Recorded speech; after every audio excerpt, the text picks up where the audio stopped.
Hi friends, அனைவருக்கும் வணக்கம். இன்னைக்கு நம்ம பார்க்க போற டாபிக் என்னன்னு பாத்தீங்கன்னா, 6ஆம் வகுப்பு அறிவியல் முதல் பருவம் அலகு 5 விலங்குலகம் பார்க்க போறோம். பாடத்துக்குள்ள போறதுக்கு முன்னாடி கற்றல் நோக்கங்கள் பார்க்கலாம்.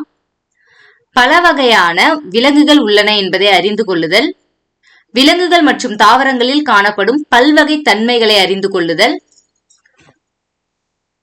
ஒரு செல் மற்றும் பல செல் உயிரிகள் பற்றி தெரிந்து கொள்ளுதல்,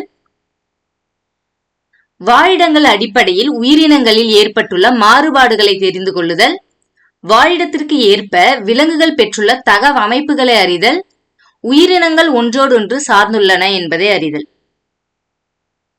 இந்த லெசன்ல இதை பத்தி தான் நம்ம பார்க்க போறோம். ஃபர்ஸ்ட் நாம என்ன பார்க்க போறோம் அப்படின்னு பாத்தீங்கன்னா, உயிரினங்களின் பல்லுயிர் தன்மை. பல்லுயிர் தன்மைனா என்னன்னு பாத்தீங்கன்னா, இந்த உலகத்துல நிறைய தாவரங்களும் விலங்குகளும் வசிக்குது இல்லையா? அப்போ ஒவ்வொரு தாவரமும் விலங்குகளும் ஒரே மாதிரியா இருக்கிறது இல்ல, ஒன்றொன்றுக்கும் இடையே நிறைய வேறுபாடுகள் இருக்கு, தனித்தன்மையோட இருக்கு. அதோட அவை வாழும் அந்த வாழிடங்கள் இருக்கு இல்லையா, அதுலயுமே நிறைய வேறுபாடுகள் இருக்கு. இதுதான் அந்த உயிரினத்துடைய பல்லுயிர் தன்மை அப்படின்னு சொல்றோம். உயிரினங்கள் வாழ்ற இடங்கள்னு பாத்தீங்கன்னா, பாலைவனங்கள், காடுகள், மலைகள், ஆறுகள், ஏரிகள், வயல்வெளிகள் இங்கெல்லாம் வசிக்குது இல்லையா? இது எல்லாம் தான் சூழ்நிலை மண்டலம் அப்படின்னு சொல்றோம். இது ஒவ்வொன்றும் ஒவ்வொரு சூழ்நிலை மண்டலங்கள். இந்த ஒவ்வொரு சூழ்நிலை மண்டலத்திலுமே இருக்கிற உயிரினங்கள் அனைத்தும் என்ன பண்ணுதுன்னா, தங்களுக்குன்னு ஒரு சமூகத்தை அமைத்து கொண்டு வாழுது. ஓகேவா? இப்போ நகரத்துக்குள்ள இருக்கிற மனிதன் என்ன பண்றான்னா, தங்களுக்குன்னு ஒரு சமூகத்தோட சேர்ந்து வாழ்றான் இல்லையா? அதே போலதான் அனைத்து உயிரினங்களும் தங்களுக்குன்னு ஒரு சமூகத்தை அமைத்து கொண்டு வாழுது. அதுக்கு அடுத்தது நம்ம என்ன பார்க்க போறோம் அப்படின்னு பாத்தீங்கன்னா, வாழிடம். வாழிடம்னா என்னன்னு பாருங்க. உயிரினங்கள் வாழ்வதற்கும் இனப்பெருக்கம் செய்வதற்கும் ஏற்ற இடங்கள் இருக்கு இல்லையா, அதுதான் அந்த உயிரினத்துடைய வாழிடம் அப்படின்னு சொல்றோம். இப்போ மீன், நண்டு இதெல்லாம் நீர்ல வாழுது. அப்போ அதனுடைய வாழிடம் என்ன அப்படின்னு பாத்தீங்கன்னா நீர் தான். அதுக்கடுத்து ஒட்டகம் பாத்தீங்கன்னா பாலைவனத்துல வாழும் இல்லையா, அப்ப அதனுடைய வாழிடம் என்ன அப்படின்னு பாத்தீங்கன்னா பாலைவனம். இதுதான் வாழிடம். அந்த உயிரினங்கள் வாழ்வதற்கு ஏற்ற சூழ்நிலை இருக்கிற இடத்தை தான் என்னன்னு சொல்றோம்னா வாழிடம் அப்படின்னு சொல்றோம். அதுக்கு அடுத்தது உங்களுக்கு தெரியுமா பாருங்க, சிங்கப்பூரில் உள்ள ஜீராங் பறவைகள் பூங்காவில பென்குயின் பறவைகளை பனிக்கட்டிகள் நிரம்பிய ஒரு பெரிய கண்ணாடி கூண்டுக்குள்ள 0 டிகிரி அல்லது அதற்கும் குறைவான வெப்பநிலையில பராமரிச்சுட்டு வராங்க.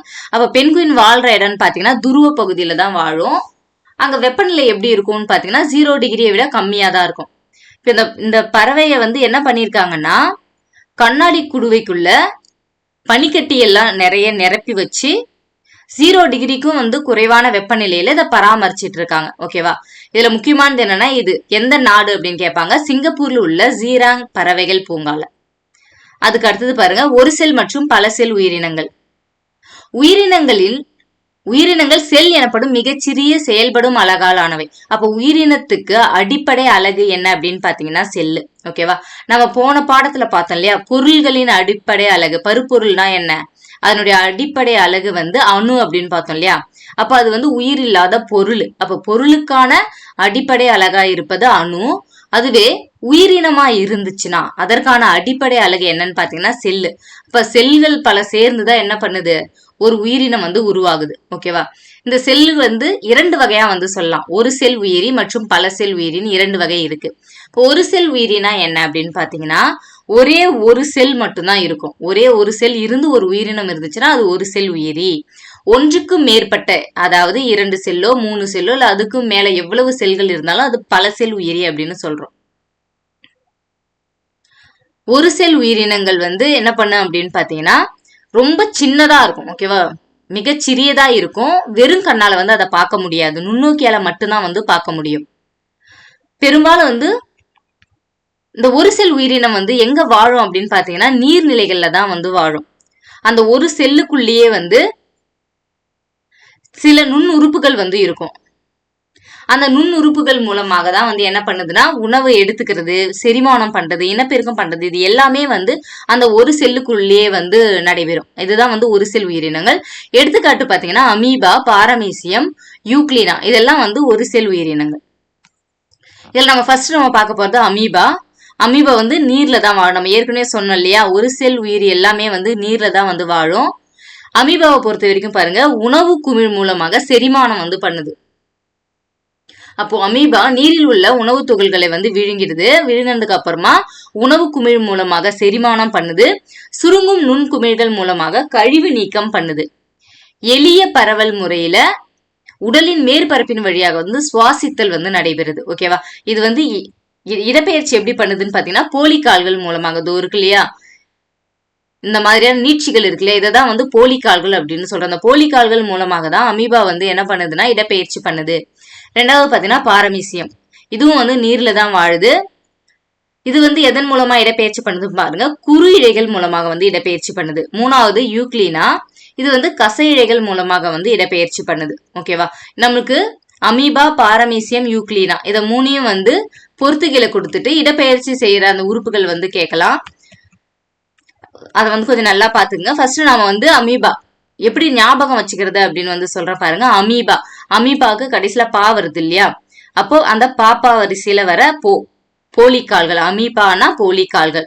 ரெண்டாவது பாருங்க பாரமீசியம், பாரமீசியத்துல இரண்டாவது எழுத்து ரா வருது இல்லையா, அப்போ இங்கேயும் பாருங்க குறு இழைகள், இதுல இரண்டாவது எழுத்து ரா வரிசையில வருது, ரா ரா ரூ ரூ வரிசையில வருது இல்லையா, அது போல வந்து ஞாபகம் வச்சுக்கலாம். மூணாவது பாருங்க யூக்ளினா, இங்க வந்து இக்கு வருது இல்லையா, இந்த வரிசையிலேயே வர கசை இழைகள் வந்து யூக்ளினா, இது போல வந்து ஞாபகம் வச்சுக்கலாம். அதுக்கு அடுத்தது பாருங்க பல செல் உயிரிகள். பல செல் உயிரிகள்னா என்னன்னா ஒன்றுக்கும் மேற்பட்ட செல்களால் ஆன உயிரினம் தான் வந்து பல செல் உயிரி. இங்க வந்து அங்க ஒரே செல்லுக்குள்ளேயே எல்லா வேலையும் நடக்கும் இல்லையா, இங்க வந்து ஒவ்வொரு செல்லு வந்து ஒவ்வொரு செல் தொகுப்பும் ஒவ்வொரு வேலையை வந்து செய்யும். ஓகேவா? இதுக்கு எடுத்துக்காட்டு பாருங்க, ஜெல்லி மீன், மண்புழு, நத்தை, மீன், தவளை, பாம்பு, புறா, எலி, குரங்கு மற்றும் மனிதர். இவங்க எல்லாமே வந்து என்னதான் பல செல் உயிரிகள். ஓகேவா? ஒரு செல் உயிரி மற்றும் பல செல் உயிரிக்கு இடையே உள்ள வேறுபாடுகள் பாருங்க. ஒரு செல் உயிரி இது வந்து ஒரே செல்லால் ஆனது, இது பல செல்களால் ஆனது. இது வந்து ஒரு செல்லுக்குள்ளேயே அனைத்து வேலையும் வந்து நடக்கும். இங்க வந்து ஒவ்வொரு செல் தொகுப்பும் வந்து ஒவ்வொரு வேலையை வந்து பண்ணும். இங்க வந்து என்னன்னா ரொம்ப சின்னதா இருக்கும், நுண்ணோக்கியால மட்டும்தான் பார்க்க முடியும். இங்க இதை வந்து வெறும் கண்ணாலேயே பார்க்கலாம். இதுக்கு திசுக்கள், உறுப்புகள், உறுப்பு மண்டலம் வந்து கிடையாது. பல செல் உயிரிக்கு திசுக்கள், உறுப்புகள், உறுப்பு மண்டலங்கள் வந்து இருக்கு. ஓகேவா? அப்ப திசுக்கள்னா என்ன அப்படின்னு பாத்தீங்கன்னா பல செல்கள் ஒன்னா சேர்ந்துதான் வந்து திசுக்கள் உருவாகும். இப்ப திசுக்கள் எல்லாம் ஒன்னா சேர்ந்து உறுப்பு உருவாகுது. உறுப்பு எல்லாம் சேர்ந்த ஒரு பகுதியை தான் வந்து உறுப்பு மண்டலம்னு சொல்றோம். ஓகேவா? இது பல செல் உயிரிக்கு தான் இருக்கு, ஒரு செல் உயிரிக்கு கிடையாது. அதுக்கு அடுத்தது பாருங்க, இதனுடைய வளர்ச்சின்றது என்னன்னா அதனுடைய அளவு அதிகரிப்பதன் மூலம் இதனுடைய வளர்ச்சி நடைபெறுது. அதுவே பல செல் உயிரிகள் வந்து எப்படின்னா அதனுடைய எண்ணிக்கை வந்து அதிகரிச்சுக்கிட்டே போகும். ஓகேவா? செல் பிரிதல் மூலமாக பல செல்கள் வந்து என்ன பண்ணும், உருவாகிட்டே போகும். அதன் மூலமா தான் வந்து வளர்ச்சி நடைபெறுது. அதுவே ஒரு செல் உயிரிக்கு ஒரே ஒரு செல் தான் இருக்கு இல்லையா, அதனால அந்த செல்லுடைய அளவு வந்து பெரிதாகும். அதன் மூலம் தான் வந்து அதனுடைய வளர்ச்சி வந்து நடைபெறுது. ஓகேவா? இப்ப பாருங்க, ஒரு செல் உயிரி மற்றும் பல செல் உயிரிக்கு எடுத்துக்காட்டு பார்த்துக்கோங்க. ஓகேவா? அடுத்தது நம்ம என்ன பார்க்க போறோம்னா விலங்குகளின் தகவமைப்பு. விலங்குகளின் தகவமைப்புனா என்னன்னா ஒரு உயிரினம் ஒரு இடத்துல வாழ்ந்துன்னா அந்த இடத்துக்கு ஏத்த மாதிரி தன்னுடைய உடல்ல சில மாறுபாடுகள் வந்து வரும். அந்த சிறப்பு அமைப்புகளை தான் வந்து தகவமைப்பு அப்படின்னு சொல்றோம். ஓகேவா? இப்போ பெண்குயின் வந்து துருவ பகுதியில வாழும். அங்க வந்து ரொம்ப குளிர் அதிகமா இருக்கிறதுனால அதுக்கேத்த மாதிரியான உடல் அமைப்பு வந்து பெண்குயினுக்கு இருக்கும். அதுவே ஒட்டகம் பாத்தீங்கன்னா பாலைவனத்துல வாழுது, அங்க வெப்பநிலை அதிகமா இருக்கும். அப்போ அதற்கு ஏற்ற மாதிரியான உடல் அமைப்பு வந்து அதுக்கு இருக்கும் இல்லையா, இததான் வந்து உயிரினத்துடைய தகவமைப்பு அப்படின்னு சொல்றோம். இதுல ஃபர்ஸ்ட் நாம பார்க்க போறது என்னன்னு பாத்தீங்கன்னா மீன். மீன் வந்து நன்னீர் மற்றும் கடல் நீர் ரெண்டுத்திலுமே வாழுது. இதனுடைய உடல் பாத்தீங்கன்னா படகு மாதிரி இருக்குது. இதுதான் வந்து அது வேகமாக நீந்துவதற்கு வந்து உதவுது. அதுக்கு அடுத்தது செவில்கள். செவில்கள்னா என்னன்னு பாருங்க, இதுதான் இங்க இருக்கு இல்லையா, இதான் செவில். இது என்ன பண்ணுது அப்படின்னு பாத்தீங்கன்னா நீரில் இருக்கிற ஆக்சிஜனை எடுத்து உடலுக்கு கொடுக்கும், சுவாசிக்கிறதுக்கு வந்து பயன்படுது. ஓகேவா? ஆக்சிஜனை எடுத்து கொடுத்து சுவாசிப்பதற்கு உதவுது இந்த செவில். செதில்கள் மேல இருக்கு இல்லையா, வழவழப்பான பகுதி, இது வந்து உடலை வந்து பாதுகாக்குது. இது துடுப்பு, இந்த துடுப்பு தான் வந்து நீந்துவதற்கு வந்து பயன்படுது. இந்த வால் இருக்கு இல்லையா, இது வந்து திசையை எந்த திசையில போகணும் அப்படின்றத வந்து இதுதான் வந்து தீர்மானிக்குது. ஓகேவா? திசையை வந்து தீர்மானிக்குது. அதே நேரத்துல உடல் சமநிலை பெறுவதற்கும் வந்து துடுப்பு வந்து பயன்படுது. ரெண்டாவது பாருங்க தவளை. தவளை வந்து நிலம் நீர் ரெண்டுத்திலையும் வாழக்கூடிய இருவாழ்வியா இருக்குது. இதனுடைய உடல் வெப்பநிலை எப்படி இருக்குன்னு பாத்தீங்கன்னா மாறும் வெப்பநிலை உள்ள ஒரு விலங்கு. ஏன்னா நீர்ல இருக்கும் போதும் நிலத்துல இருக்கும் போதும் அதுக்கு ஏத்த மாதிரி உடல்நிலையுடைய வெப்பநிலை வந்து மாறிக்கிட்டே இருக்கும். ஓகேவா? இதனுடைய சுவாசம் எப்படி நடக்குதுன்னு பாருங்களேன். இளம் உயிரியா இருக்கும்பொழுது செவில்கள் மூலமா வந்து சுவாசம் பண்ணுது. முதிர்ந்த உயிரியா ஆனதுக்கு அப்புறம் தோல், வாய்க்குழி மற்றும் நுரையீரல் இது 3 மூலமாக வந்து சுவாசம் பண்ணுது. அதுக்கு அடுத்தது பாருங்க பல்லி. பல்லி வந்து இதனுடைய உடல் பகுதி எப்படி இருக்குன்னா தோல் வந்து செதில்கள் போன்ற ஒரு அமைப்பை வந்து கொண்டதா இருக்குது. இது வந்து பாம்பு போல இதுவும் ஊர்வன வகையை சேர்ந்ததுதான். பாம்புல இருந்து பல்லி எப்படி வேறுபடுகிறது அப்படின்னு பாத்தீங்கன்னா பல்லிக்கு கால்கள் இருக்கு, கண் இமைகள், வெளிப்புற காது திறப்பு இதெல்லாம் இருக்கு. இதன் மூலமா தான் வந்து பாம்பு வந்து பல்லில இருந்து வேறுபடுகிறது. பல்லி வந்து பாம்பில இருந்து வேறுபடுகிறது. ஓகேவா. அதுக்கு அடுத்தது பாருங்க பல்லி வந்து வெப்பமண்டல பகுதியில தான் வந்து வாழக்கூடியதா இருக்கு. அப்ப நம்ம தமிழ்நாடு வந்து வெப்பமண்டல பகுதியா இருக்கிறதுனால தமிழ்நாட்டுல அதிகப்படியான பல்லிகள் வந்து காணப்படுது. ஓகேவா. பல்லியில வந்து 2 வகை இருக்கு. ஒண்ணு வந்து 4 கால்களால் நடக்கக்கூடியது, இன்னொன்னு 2 கால்களால் இருந்து ஊர்ந்து செல்லக்கூடியது இன்னொரு வகை. இந்த 2 கால்கள் இருக்கு இல்லையா, இந்த பல்லி வந்து சுவற்றின் மீது ஏறும் பொழுது அதனோட உடலை வந்து தாங்கி பிடிக்கிறதுக்கு என்ன பயன்படுதுன்னு பாத்தீங்கன்னா அதனுடைய வால் வந்து கொஞ்சம் வளைஞ்சு இருக்கும் இல்லையா, அதுதான் வந்து என்ன பண்ணுதுன்னா அதனோட உடலை வந்து பேலன்ஸ் பண்ணும். அதுக்கு அடுத்தது இதனுடைய சுவாசம் பாத்தீங்கன்னா நுரையீரல் மூலமா வந்து சுவாசிக்குது. பல்லி வந்து பூச்சிகளை தான் வந்து உணவா வந்து எடுத்துக்குது. இதனுடைய நாக்குல வந்து நீட்சியான ஒரு பகுதி இருக்கு, அதன் மூலமா தான் வந்து இது வந்து என்ன பண்ணுது, இரையை வந்து பிடிக்குது. அதே போல பல்லியுடைய விரல்களுக்கு இடையே என்ன இருக்குன்னா விரலை சவ்வுகள் இருக்கு. இதுதான் வந்து தரை இறங்குவதற்கும் சிவற்றின் மீது ஏறுவதற்கும் வந்து அந்த விரல்கள் இருக்க விரலடை சவ்வு இருக்கு இல்லையா, அதுதான் வந்து பயன்படுது. ஓகேவா. அதுக்கு அடுத்தது வந்து என்னன்னு பாத்தீங்கன்னா பறவைகள். பறவைகளுடைய உடல் அமைப்பு படகு போல இருக்கு.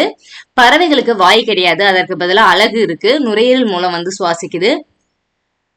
முன்னங்கால்கள் கிடையாது. முன்னங்கால்கள் தான் வந்து என்னவா இருக்கு, இறக்கைகளா வந்து மாறுபாடு அடைஞ்சிருக்கும். பின்னங்கால்கள்ல அதிக நகம் வந்து எப்படி இருக்கும், கூர்மையா வந்து இருக்கும். அது எதற்கு இருக்கு அப்படின்னு பாத்தீங்கன்னா மரங்களை நல்லா இறுக பற்றி பிடிப்பதற்காக வந்து பின்னங்கால்ல நகங்கள் வந்து கூர்மையா இருக்குது. அதனுடைய எலும்புகள் எப்படி இருக்குன்னு பாத்தீங்கன்னா காற்று அறைகளுடன் கூடிய எடை குறைவான, ஏன்னா அது ரொம்ப உயரத்துல பறக்குது இல்லையா, அப்ப எடை அதிகமா வந்து இருந்தா பறக்க முடியாது. அதனால அதனுடைய உடல் அமைப்பு எப்படி இருக்கு, எடை குறைவான எலும்புகளை கொண்டதா இருக்கு. அதே சமயத்துல அதனுடைய மார்பு தசை எப்படி இருக்குன்னா மேல பறக்கும் பொழுது ஏற்படும் அழுத்தத்தை தாங்குவதற்கு ஏத்த மாதிரி வலிமையான மார்பு தசைகளை கொண்டதா இருக்குது. பறவைகளை பொறுத்த வரைக்கும் இருவிழி பார்வை கொண்டதா இருக்கு. அதாவது 2 விழிகளை வச்சு வெவ்வேறு பொருள்களை பார்க்க முடியும். ஓகேவா. இப்ப நம்மளால வந்து 2 கண்கள் இருந்தாலும் நம்ம ஒரு பொருளை தானே பார்க்க முடியும். அதுவே பறவைகள் வந்து 2 கண்களை வச்சு 2 வெவ்வேறான பொருட்களை வந்து பறவையால பார்க்க முடியும். அதுக்கு அடுத்தது பாருங்க, உங்களுக்கு தெரியுமா பாருங்க வலசை போதல்னா என்னன்னா பருவ மாறுபாட்டின் காரணமாக விலங்குகள் ஒரு இடத்திலிருந்து மற்றொரு இடத்துக்கு செல்வது வலசை போதல். விலங்குகள்ல பறவைகள். ஓகேவா. அதுக்கடுத்து பாருங்க தமிழ்நாட்டில் வேடந்தாங்கல், கோடியக்கரை, கூடன்குளம் இங்கெல்லாம் வந்து பறவைகள் சரணாலயம் இருக்கு. பல வெளிநாடுகள்ல இருந்து முக்கியமா வந்து ரஷ்யா மற்றும் சைபீரியா இந்த நாடுகள்ல எல்லாம் இருந்து வேடந்தாங்கலுக்கு என்ன பண்ணுதுன்னா பறவைகள் நிறைய வந்து வந்துட்டும் போயிட்டும் இருக்கு. அதே சமயத்துல நம்ம தமிழ்நாட்டுல வந்து கோடையா இருக்கும் பொழுது இங்க இருந்தும் வந்து பல பறவைகள் என்ன பண்ணுதுன்னா வெளிநாட்டுக்கு வந்து என்ன பண்ணுது, வலசை போகுது. ஓகேவா. அதுக்கு அடுத்தது பாருங்க ஒட்டகத்துடைய உடல் அமைப்பு பத்தி பார்க்கலாம். ஒட்டகம் வந்து அதிக வெப்பமான பகுதியில இருக்கிறதுனால அதனுடைய கால்கள் வந்து எப்படி இருக்குன்னா ரொம்ப நீளமாகவும் ரொம்ப பெரிய மற்றும் தட்டையான வந்து கால்களா வந்து இருக்குது. மணல் பகுதியில நடக்கிறதுக்கு ஏற்ற மாதிரி வந்து எப்படி இருக்கு, தட்டையான மற்றும் பெரிய கால்கள் வந்து இருக்கு. அதே சமயத்துல இந்த தரையில இருக்கிற இந்த உடல் அந்த வெப்பநிலை வந்து உடலை தாக்காத அளவுக்கு ரொம்ப உயரமான கால்கள் இருந்து உடல் வந்து உயரத்துல இருக்கு. ஓகேவா.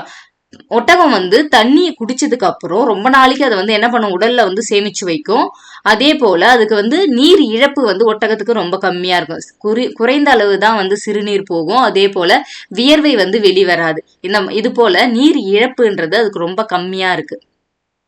அதனால ஒட்டகத்தால வந்து ஒரு டைம் தண்ணி குடிச்சாலே ரொம்ப நாளைக்கு வந்து என்ன பண்ணும், அந்த தண்ணியை வந்து பயன்படுத்திக்கும்.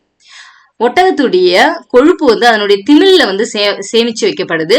அதுக்கு ஆற்றல் தேவைப்படும் போது அந்த கொழுப்பு வந்து என்ன ஆகுதுன்னா சிதைந்து ஊட்டச்சத்தை வந்து தருது ஒட்டகத்துக்கு.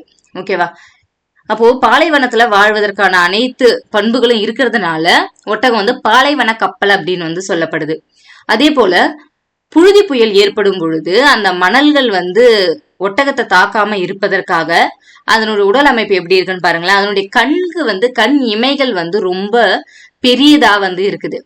அதனுடைய ரோமங்கள், அந்த கண்ணுல இருக்கிற அந்த இமையும் சரி, அந்த கண்ணுடைய ரோமமும் ரொம்ப பெரியதா இருக்கு. காதுக்குள்ள வந்து மணல் போகாத மாதிரி காதுக்குள்ளேயும் ரோமங்கள் வந்து இருக்கு. அதே போல இந்த மாதிரி புயல் வரும்பொழுது அது என்ன பண்ணுதுன்னா, தூசி வந்து நாசி துவாரங்கள் வழியா உள்ள போகாம இருக்கிறதுக்காக நாசி துவாரங்களை என்ன பண்ணுமா, மூடிக்குமா. ஓகேவா. இது போன்ற உடல் அமைப்பை வந்து பெற்றிருக்கு. அதுக்கு அடுத்து பாருங்க, குளிர்கால உறக்கம் மற்றும் கோடைக்கால உறக்கம்னா என்னன்னு பார்க்கலாம். குளிர்கால உறக்கம்னா என்னன்னா, ரொம்ப அதிகமான குளிர் இருக்கும் பொழுது அதை தவிர்ப்பதற்காக சில உயிரினம் என்ன பண்ணுது அப்படின்னு பாத்தீங்கன்னா, நீண்ட கால உறக்கத்துல வந்து ஈடுபடுமா. இதுதான் வந்து குளிர்கால உறக்கம்னு சொல்றேன். எடுத்துக்காட்டு ஆமை. அதே போல கோடைக்கால உறக்கம்னா என்னன்னா, அதிகப்படியான வெப்பம் இருக்கும்பொழுது அதுல இருந்து வந்து தங்களை காப்பாத்துறதுக்காக என்ன பண்ணுதுன்னா, அது வந்து ரொம்ப நீண்ட கால ஒரு உறக்கத்தை வந்து ஈடுபடும். அததான் வந்து கோடைக்கால உறக்கம்னு சொல்றேன். எடுத்துக்காட்டு நத்தை. அதுக்கு அடுத்ததுங்க பாருங்க, கங்காரு எலி. இது வந்து எப்பவுமே தண்ணியே குடிக்காதான். இது அப்போ இந்த உடலுக்கு தேவையான நீர் எங்க இருந்து கிடைக்குது அப்படின்னு பாத்தீங்கன்னா, இது விதைகள் எல்லாம் சாப்பிடுது இல்லையா, அந்த விதையில இருக்கிற நீரே வந்து இதுக்கு போதுமானதா இருக்குமா. இது வந்து வேற தண்ணியே வந்து இந்த உயிரினம் வந்து குடிக்காதான். ஓகேவா. அதுக்கு அடுத்தது பாருங்க, சில விலங்குகளுடைய பெயரும் அதனுடைய தகவமைப்பும் கொடுத்திருக்காங்க. துருவ கரடி துருவ பகுதியில வந்து வசிக்குது. துருவ பகுதியில வசிக்கிறதுக்கு ஏத்த மாதிரி அதனுடைய உடல் அமைப்பு எப்படி இருக்கு, தடிமனான தோல், வெண்மையான உரோமங்கள் வந்து இருக்கு. பெண்குயின் இது வந்து துருவ பகுதியில வசிக்குது. நீந்துவதற்கு ஏற்ற துடுப்புகள், நடப்பதற்கு ஏற்ற 2 கால்கள் இருக்கு. வரையாடு மலைப்பகுதியில வந்து வசிக்குது. ஓடுவதற்கு ஏற்ற வலுவான குளம்புகள், குளிரில் இருந்து பாதுகாக்க நீளமான உரோமங்கள் வந்து இருக்குது. ஏன் அப்படின்னு பாத்தீங்கன்னா, மலைப்பகுதியில வந்து குளிர் அதிகமா இருக்கும் இல்லையா. இப்போ ஊட்டி, கொடைக்கானல் இந்த மாதிரி இடத்துல எல்லாம் குளிர் அதிகமா இருக்கும் இல்லையா. அப்போ அங்க குளிர்ல இருந்து பாதுகாப்பதற்கு ஏற்ற மாதிரி உரோமங்கள் வந்து அதிகமா வந்து இருக்குது. நீளமான உரோமங்கள் இருக்கு. அதுக்கடுத்து பாருங்க, சிங்கம். இது வந்து காட்டுல வசிக்குது. வலுவான மற்றும் வேகமாக ஓடக்கூடிய தன்மை கொண்டதா இருக்கு.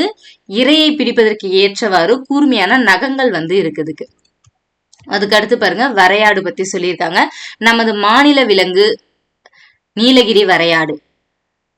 இது வந்து இதனுடைய உடல் அமைப்பு எப்படி இருக்குன்னு பாத்தீங்கன்னா, பாறைகளின் மீது மலைகளின் மீது ஏறுறதுனால இதனுடைய உடல் வந்து சமநிலைப்படுத்தி வந்து ஏறும். ஓகேவா. அப்ப சரிவான பகுதிகளில் ஏறும் பொழுதும் அது என்ன பண்ணுது, தன்னுடைய உடலை சமநிலைப்படுத்தி ஏறக்கூடிய வகையில அதனுடைய உடல் அமைப்பு இருக்கு அப்படின்னு சொல்லியிருக்காங்க. ஓகேவா. ஓகே ஃப்ரெண்ட்ஸ், இதோட வந்து இந்த பாடம் முடிவுக்கு வருது. இந்த வீடியோ உங்களுக்கு பிடிச்சிருந்தா நம்ம சேனலை வந்து சப்ஸ்கிரைப் பண்ணிக்கோங்க, லைக் பண்ணுங்க, கமெண்ட் பண்ணுங்க, உங்களுடைய மற்ற ஃப்ரெண்ட்ஸுக்கும் ஷேர் பண்ணுங்க. அடுத்தது நாம இன்னொரு டாபிக்ல பார்க்கலாம். Thank you friends.